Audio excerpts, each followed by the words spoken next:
ఇంగ్లీష్‌లో మాట్లాడాలంటే భయమా? మీలాంటి వాళ్ళ కోసమే spoken English personal training classes వెంటనే జాయిన్ అవ్వండి. నమస్తే రమగారు. నమస్తే జయ. రమగారు, పూజలు, వ్రతాలు, నోములు, పర్వదినాలు హ్మ్. వీటికి సంబంధించి నియమాలు ఏంటి? ఎలా పాటించాలి? ఆ రోజు ఎలాంటి నైవేద్యం పెట్టుకోవాలి? అమ్మవారినో లేతే స్వామివారినో ఎలా అలంకరించుకోవాలి? మనం ఎలా ఉండాలి? ఇలాంటి విషయాలు ప్రతి పండుగకి మీలాంటి వారందరితో మనం మాట్లాడిస్తూనే ఉన్నాము. అందరికీ యూట్యూబ్ ఆన్ చేస్తే ఏదైనా ఒక పండగొస్తుందంటే ఇలాంటి విషయాలే. ఇది చెయ్యాలి, ఇది చెయ్యాలి, ఇలా చేయాలని. పరిస్థితి ఎట్లా అయిపోయిందంటే ఇది చెయ్యకూడదు, అసలు ఇట్లా చెయ్యమాకండి, ఇది తప్పు అని చెప్పాల్సిన పరిస్థితికి వచ్చేసాం. అసలు ఒక నియమం, ఒక పద్ధతి అంటే మోడర్న్‌గా ఉండటం అనేది పూజల్లో కూడానా? వ్రతాల్లో కూడానా? ఎక్కడికి తీసుకెళ్తున్నామో ఏం అర్థం అసలు కావట్లేదు మోడర్న్ గా రమ్మగారు. ఉంటే ఇంక నీకు పూజా వ్రతం ఎందుకు? ఎందుకు? అవి మానేయచ్చుగా. అంత మోడర్న్ అయితే పూజలు వ్రతాలు హాయిగా మానేయచ్చు. ఇవి మోడర్న్ గా ఉండే వాళ్ళకి కాదు కదమ్మా, సనాతన సాంప్రదాయం కదా. ఉమ్, మీరేమో నవీన సాంప్రదాయాల్లో ఉన్నారు. మీరు అసలు సంప్రదాయం లేదు, నవీనత్వమే ఉంది.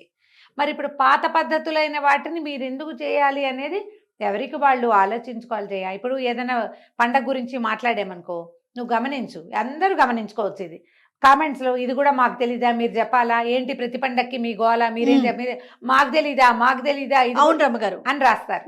తెలీదా అంటే ఏం తెలుస్తోంది? ఇప్పుడు కొందరిళ్లలో తెలుస్తాయి, కొంతమందికి తెలుసు, కొంతమందికి తెలీదు. కొంతమందికి ఎవడో విపరీతంగా తెలుసు, అదేదో చెయ్యాలి, దీనికి ముందు ఇది ఉండాలి అనే నియమాలు లేవు. వింత పోకళ్ళు. వింత పోకళ్ళు. తలంటి పోసుకోవాలా, పోసుకోకూడదా, ఈరోజు అది చేయచ్చా, అది చేయచ్చా, ఓ అడుగుతూనే ఉంటారు. ప్రసాదం ముందు పెట్టాలా, హారతి తర్వాత ఇవ్వాలా, ఏదో అడుగుతారు. ఇవన్నీ ఉన్నాయి. వీటితో పాటు వెర్రెక్కిపోవటం ఏంటంటే ఈ సోషల్ మీడియా నిండా ఇప్పుడు మనం అందులోనే ఉన్నాం. గొంగట్లో కూర్చుని పెరుగన్నం తింటూ వెంట్రుకలు ఏరుకోకూడదు. దాని నిండా అదే గొంగడ అంటేనే. ఇప్పుడు ఈ సామెత చెప్తానా ప్రతిసారి, అంటే ఏమిటి ఆలోచించట్లేదు జనాలు. గొంగళి అంటే వెంట్రుకలతో నేసిన వస్త్రం. అవును, వెంట్రుకలే దాని నిండా. ప్యూర్. అందులో కూర్చొని నువ్వు పెరుగన్నం కలిపావు, కలపంగానే అయ్యిందా మొత్తం వెంట్రుకలేనా? మరి నువ్వు ముద్దకి వెంట్రుకలు ఏరుకుంటానంటే ఎట్లా? మనం చేసేదే అది, కానీ కొన్ని చెప్పాల్సే వస్తుంది. అంతే కదా రమ్మగారు. ప్రతి ఒక్కరు ఎవరికి వాళ్ళు మనకెందుకులైనా ఊరుకునే పరిస్థితి కాదు కదా. కాదు, ఇప్పుడు మీరు భ్రష్టు పట్టించేస్తే ఎట్లాగా సంప్రదాయాన్ని?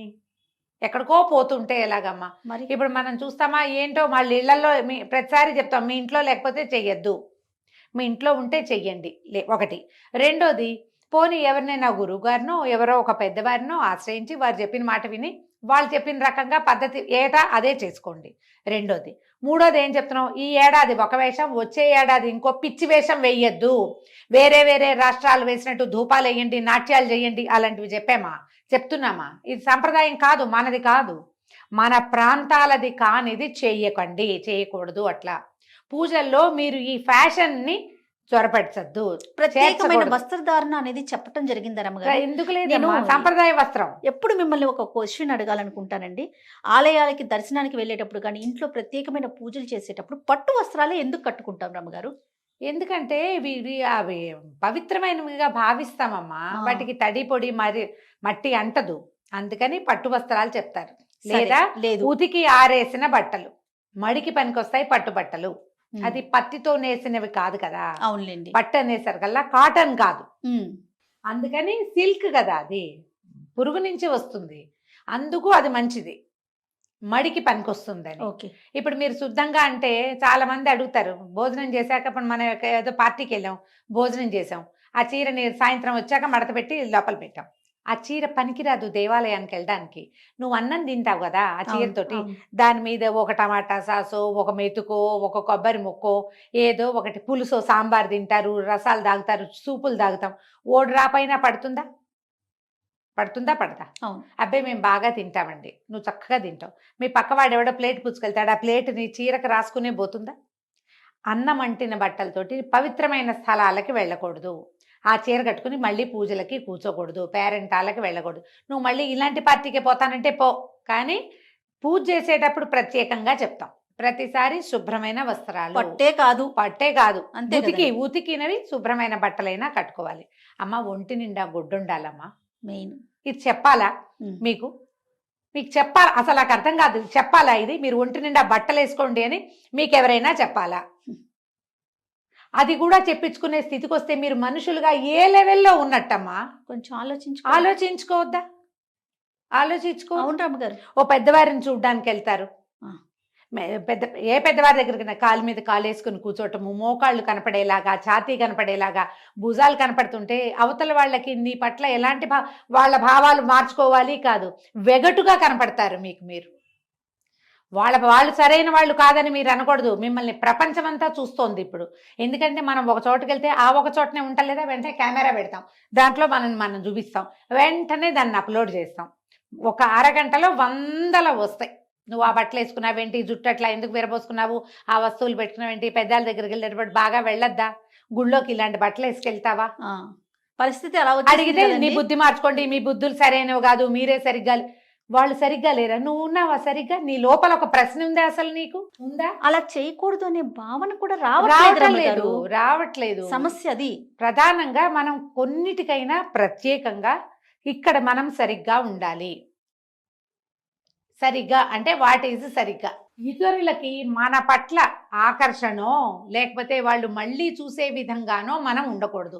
నువ్వు అందంగా చక్కగా ఉన్నావు, ఎంతో పవిత్రంగా ఉన్నావు, 4 సార్లు చూశారు, వాళ్ళ దృష్టి పాజిటివ్గా పోతుంది, నెగిటివ్గా పోకూడదు. అందరూ చూస్తారు. ఇప్పుడు కళగా తయారైంది ఎవరో లక్ష్మీదేవి లాగా మెన్నిండా నగబెట్టుకుని, చెవులకు పెద్ద పెద్ద ఆభరణాలు, జెండిండా పువ్వులు పెట్టుకుని, చక్కగా పట్టు చీర కట్టుకుని లక్ష్మీదేవల్లే తయారైతే ఎంత కళగా ఉంది పిల్లని పదే చూస్తారు. అది ప్లస్. నీ ఒళ్ళు కనపడుతోంది, ఏమిటి ఇలా వచ్చింది అని చూస్తారు, భలేగా ఉందే అనిపించవచ్చు. వాళ్ళకి ఏమనిపిస్తున్నాయో ఇవన్నీ మైనస్లు కాదా? ఈ మైనస్లు ఎక్కడికి వెళ్తాయి మీకు అర్థమవుతుందా? ఎలా పాజిటివ్ మీకు ప్లస్ అవుతుందో అలాగే నెగిటివ్ మీకు మైనస్ అవుతుంది. ఇది వాళ్ళెవరి బుద్ధో వాళ్ళెవరిదో కాదు, మీదే. అది నీకు దిష్టి తగలదా? మరి ఖచ్చితంగా అనుకుంటాం కదా. మొదటి దిష్టి, రెండోదైనా బాగున్నారన్న దిష్టే, ఓగున్నారన్న దిష్టే కదా. మీ ఆర అంతా ఛిద్రమైపోతుంది కదా. మీకు ఉండాల్సినంత వెలుగుండదు, మీరు వెళ్ళాల్సినంత ముందుకెళ్ళలేకపోతారు, మీకు రకరకాల ఇష్యూస్ వస్తాయి, సమస్యలు వస్తాయి. ఎందుకు దాంట్లోకి వెళ్తారు? ఇప్పుడు అందరూ చిన్న బట్టలు వేసుకునే గుంపులో పోయారు, పోండి హాయిగా, మీ ఇష్టం. ఆ వెళ్ళే ప్లేసెస్ కి వెళ్ళండి. అందరూ అలా వెళ్తారు. అక్కడ ఆడ్మెన్ అవుట్ లాగా నువ్వు చీర కట్టుకుని వెళ్ళు, నగేసుకెళ్ళని ఎవడో చెప్పడు. మరి కానీ నువ్వు సరిగ్గా ప్రవర్తించవలసిన చోట సరిగ్గా ప్రవర్తించమని నీకొకళ్ళు చెప్పాలా? నా క్వశ్చన్ అదే. ఎవరికైనా సరే, అంతే కదా. ఎవరికైనా అందరూ కింద కూర్చుని తింటున్నారు, నువ్వు ఒక్కదానివే లేదా నువ్వు ఒక్కడివే ఓ టేబుల్ వేసుకుని ఉంటే నువ్వు ఎలా నీకే ఏమిటి వీళ్ళలో కూర్చోక నేను ఇలా కూర్చున్నాను అనిపిస్తుందా? ఖచ్చితంగా అనిపించాలి. అలాంటి భావాలేమ్మా ఇవి కూడా. ఇవేం విపరీత భావాలు అనుకోవద్దు. ఇది ఒకటి. వస్త్రధారణ సంగతి ఒకటి పక్కన పెడితే, వస్త్రధారణ ఒకటైతే, ఇప్పుడు ఇటీవల చూస్తున్నది ఏంటంటే, ఏదైనా పూజ అనగానే పెద్ద మండపం, విపరీతమైన అలంకారము, ఏమిటేమిటో. అదే ఈ సంవత్సరం చేసింది నెక్స్ట్ ఇయర్ చేయకూడదు, వాళ్ళు పెట్టింది మనం పెట్టకూడదు, వాళ్ళ జేజ్ కంటే మన జేజ్ పెద్దదిగా ఉండాలి, ఈ సంవత్సరం చేసిందే వచ్చే సంవత్సరం చేయటానికి వీలు లేదు అసలు. అమ్మా నాన్నని కూడా మార్చేస్తారో ఏంటో కొన్నాళ్ళు పేక. లాస్ట్ ఇయర్ ఇదే అమ్మా నాన్న, ఈ ఏడాది కూడా ఈ అమ్మా నాన్న ఉంటే ఎట్లా? మార్చుకోవాలి. అట్లాంటి ఆలోచనలు వచ్చేస్తాయేమో, కొన్నాళ్ళకి వస్తాయి. దేవుళ్ళని మారుస్తారు, అలంకారాలు మారుస్తారు, పద్ధతులు మారుస్తారు, ప్రసాదాలు కొనుక్కొస్తారు. ఏంటమ్మా ప్రసాదం కొనుక్కు రావటం? అవును రమ్మగారు. నువ్వు ఏవో స్వీట్లు కొన్నావు, లడ్లు కొన్నావు, ఇంకేదో కాజాలు కొన్నావంటే ఒక రకం.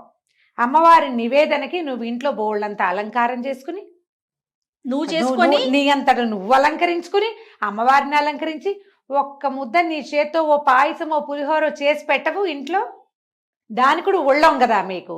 టైం చాలట్లేదు రమ్మగారు. టైం చాలదు, ఎందుకంటే ఈ వేషానికే సరిపోతుంది కదమ్మా. అమ్మా ఒకళ్ళని విమర్శించటము, ఒకళ్ళని తక్కువ చేయటం కాదమ్మా. ఏదైనా ఒక భగవంతుడికి అంటూ మనం చేస్తే నీ శ్రద్ధ, నీ ఆస్థ, నీ గౌరవం, నమ్మకం, అది చాలా ఇంపార్టెంట్ అమ్మా. మీరు అవి ఎంత ఇస్తే అది మీకు అంత వస్తుంది. మీరు ఈ వేసిన వేషం ఏటా పెంచాలి. ఒక్క ముద్ద అన్నం ఉండి కాస్తంత పులిహోర కలిపి ఎంత చేయాలి? ఇంత వండాలా? ఒక గ్లాస్ బియ్యం వండితే ఒక 1/2 గ్లాస్ పాయసం, 1/2 గ్లాస్ పులిహోర అయిపోవు. అరగంట కూడా పట్టదమ్మా ఆ పనికి. ఓ నిమ్మకాయ పిడిచి తిరగమాత పెట్టినా తీసుకుంటాడు కదమ్మా అయ్యవారు. బజార్లో కొనుక్కురండి, 500 ఇస్తే ప్రసాదాలు వస్తాయి, నివేదనలు పెడతారా? మీ ఇంటికి చుట్టాలు వచ్చారు, బయట నుంచి భోజనం తెప్పించడమే తప్పు. పోనీ అదేదో తగలబెడుతున్నాం, చేస్తున్నాం అట్లాగే. బయట నుంచి కూరలు వస్తాయి, అన్నం వస్తుంది. కనీసం ఇంత పవిత్రమైన రోజుల్లో మన ఇంట్లోనే మనం ఒళ్ళు వంచి ఈ వేషాలన్నిటికీ పెట్టే సమయంలో చాలా కొద్దిపాటి సమయాన్ని వెచ్చించి కాస్త ఏదైనా వండి మీ చేత్తో బూర్లు గార్లు పెట్టద్దు, మానేయండి. చేయలేకపోతే అన్నం వండలేరా అమ్మ మరీను, దానికి కూడా ఒళ్ళం కదా. అయితే నేను ఇప్పుడు మనం ఎలాగైనా సరే పెద్దవాళ్ళు ఎవరు దీన్ని సపోర్ట్ చేయొద్దు దయచేసి. మీరు ఇన్ఫ్లుయెన్సర్స్గా ఉండి ఎవరినైనా ఇన్ఫ్లుయెన్స్ చేయగలిగే స్థితిలో ఉంటే మంచిది, సరైనది, పదుగురు ఒప్పుకునే రకంది, ఏ నెగిటివ్ కామెంటు రానిది దాన్ని చేసి చూపించండి. కరెక్ట్ రమ్మగారు.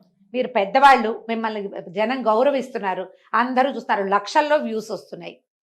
మీరు లక్షల మందిని ఇంప్రెస్ చేసేటప్పుడు బ్యాడ్ ఇంప్రెషన్ ఇస్తారా? మీరు ఇంత పెద్ద వేషం వేసి ఈ వేషం వేయకపోతే కుదరదని ప్రజల్ని నమ్మిస్తారా? ఎంత చిన్నదైనా చేసి పెట్టండి, కొంచెమైనా శ్రద్ధగా చేయండి, భక్తిగా చేయండి. భక్తి తత్పరత చాలా అవసరమని ప్రవచనకర్తలు చెప్తూనే ఉన్నారు కదమ్మా. ఇన్ఫ్లుయెన్సర్స్ అందరూ దీన్ని ఎందుకు వంట పట్టించుకోరు?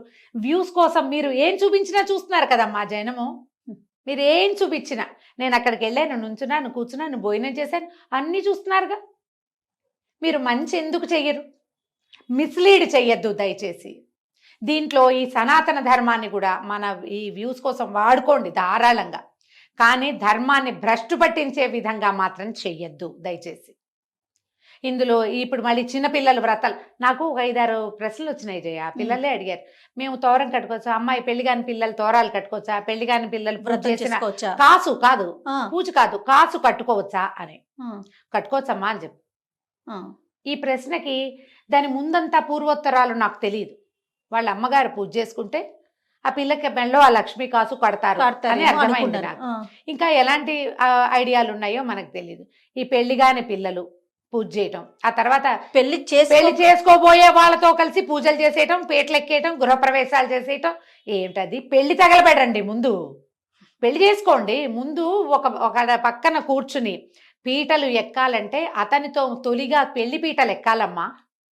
పెళ్లి పీట ఎక్కాకే మీకు రెండోసారి పీట ఎక్కే అర్హత ఉంటుంది. అది లేదు, ఇది ఉండదు. నువ్వు ఇది చేస్తే నువ్వు సమాజానికి ఏం చెప్తున్నావు? ఈసారి వీడితో పీటలెక్కి 4 ఏళ్ళు పోయాక ఇంకొకళ్ళతో ఎక్కుతావా? ఏంటి ఆ పీటకు ఒక గౌరవం మర్యాద ఏం లేవు? నువ్వు చేసే పూజ ఏమిటి? ఆ పూజ చేయకపోతే ఏమైంది? మానేయచ్చక పోనీ, చక్కగా పెళ్లి చేసుకోండి, లక్షణంగా చేసుకోవచ్చు. గృహప్రవేశాలు కానీ ఏవైనా సరే దంపతులు దంపతులు దంపతులు అని చెప్తారు.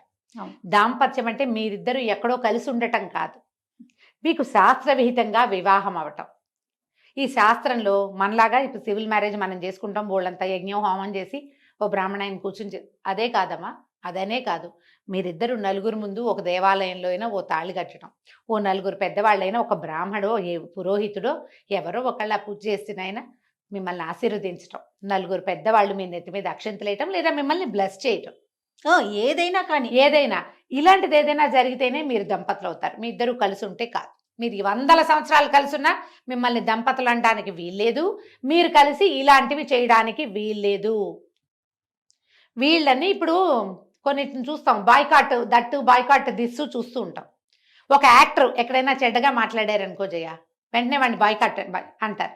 అతన్ని బాయ్కాట్ అంటే, నాకు ఈ మాట ఎప్పటి నుంచో చెప్పాలనుకున్నా. ఒక్క ఆయన నువ్వు బాయ్కాట్ చేస్తానంటే, ఆయన ఒక సినిమాలో యాక్ట్ చేస్తే ఆ సినిమాలో 24 క్రాఫ్ట్స్ ఉంటాయి కదమ్మా. ఓ డైరెక్టరు, ఓ ప్రొడ్యూసర్, వాళ్ళ డబ్బు, బోళ్ళంతమంది పని వాళ్ళు, ఈయన కోసం ఈ సినిమాని బ్యాన్ చేస్తే వీళ్ళందరూ ఏం తినాలమ్మా గడ్డి? మీరు బ్యాన్ చేయాలంటే ఏం చేయాలి? ఈ వ్యక్తికి మైక్ ఇవ్వద్దు, ఎవరు సరిగ్గా మాట్లాడలేదు, వాళ్ళ పద్ధతి మీకు నచ్చలేదు ప్రజలకి అంటే వాళ్ళని పబ్లిక్ ఫంక్షన్స్కి పిలవద్దు, వాళ్ళకి మైక్ ఇవ్వడానికి వీల్లేదు. ఏ ఇంటర్వ్యూలోనూ ఏ విలేకరి వాళ్ళని ప్రశ్నించకూడదు. బాయ్కాట్ చేయటం అంటే ఇది. అంతేగాని ఆయన యాక్ట్ చేసిన సినిమా మానేస్తారా? అది కాదు కదా, అది తప్పు. ఇప్పుడు కూడా ఈ ఎవరైతే ఇలాంటి పిచ్చి వేషాలు వేస్తారో వాళ్ళవి చూసేసి వాళ్ళని ప్రశ్నించడం కాదు, చూడ్డం మానేయండి. నువ్వు ఇది తప్పు చేసావు, నిన్ను మేము చూడం అనాలి ప్రజలు. వాళ్ళు ఎన్ని వీడియోలు పెట్టినా మీరు చూడద్దు, అప్పుడు తెలుస్తుంది. ప్రజలు మనల్ని నిరాకరించారు అనేది తెలియాలంటే చూస్తే వ్యూస్ వచ్చేస్తాయి, డబ్బులు వస్తాయి. అవును. కదా, నెగిటివ్ గా అయినా తప్పు ఎలా చూస్తారు. తెలుస్తుంది? తప్పు ఎట్లా తెలుస్తుంది? తప్పు కదా చూడటం మానేస్తే తెలియాల్సింది. ఇంకా అమ్మాయి ఆవిడ కనపడుతోంది, ఈవిడ ఈ అమ్మాయి నచ్చలేదు మీకు, అమ్మాయి చేసిన పని తప్పని తెలుస్తోంది, మీరు ప్రశ్నించినా ఆ అమ్మాయి మీకు సమాధానం చెప్పదు, అది ఎక్కడ ఉంటుంది దాని ప్రపంచంలో. ఏం చేయాలి వీళ్ళని? వాళ్ళు ఎక్కడ పెట్టినా మీరు వెళ్ళొద్దు, ఏం పెట్టినా మీరు చూడొద్దు, ఈ రెండు చేయాలి. ఇలా బాయ్కాట్ చేయండి. నా మటుకు నేను దీన్ని నమ్ముతాను జయ పూర్తిగా. యాక్టర్లను బాయ్కాట్ చేయటం, వాళ్ళని బాయ్కాట్ చేయటం, సినిమాలు మానేయటం. మిగిలిన వాళ్ళంతా ఏం చేయాలి? వాళ్ళ తప్పేం లేదు కదా పాపం. అవును. ఈ పొరపాటు చేసిన వాళ్ళని ఎంకరేజ్ చేయొద్దు. ఏ రకమైన వాళ్ళు చేసిన పనులు మీకు నచ్చట్లేదు, చూసి నువ్వు నాకు నచ్చలేదు అని చెప్పినా వాళ్ళు వినరు, చూడడం మానేయాలి. దయచేసి ఇన్ఫ్లుయెన్సర్స్ అందరికీ ఇది నా విన్నపం అమ్మ. పెద్దవాళ్ళో చిన్నవాళ్ళో మీరు ధర్మాన్ని ధర్మంగా విధి విధానం ప్రకారమే మీరు ఎంతైనా ముందుకు తీసుకెళ్ళండి. ప్రతి సంవత్సరం మీకు చేత వచ్చినట్టు చేసుకోండి. దీన్ని కొత్త పుంతలు తొక్కిద్దామన్న ఆలోచన దయచేసి చెయ్యొద్దు. రైట్. మీరు నగానాణ్యం ఏమి చేసినా పర్వాలేదు, మీ దానిపై శక్తి కొలది. మీ ఇష్టం, అందులో తప్పేం లేదమ్మా. కానీ ఏది ఎలా చేయాలో దాన్ని అట్లాగే చేయాలి. దాంట్లో మీదైన శైలిని పెట్టద్దు. ఆ పొరపాటు దానివల్ల ఏమవుతుందంటే మీ ముందు తరాలకి ఇవాళది మన కడుపు నిండిపోతుందేమో, ముందుకు ఎలా వెళ్తాం మనం? మన పిల్లలు ఏం నేర్చుకుంటారు దీని నుంచి? అంతే కదా. అది ఆలోచించండి దయచేసి. నమస్తే. నమస్తే జయ.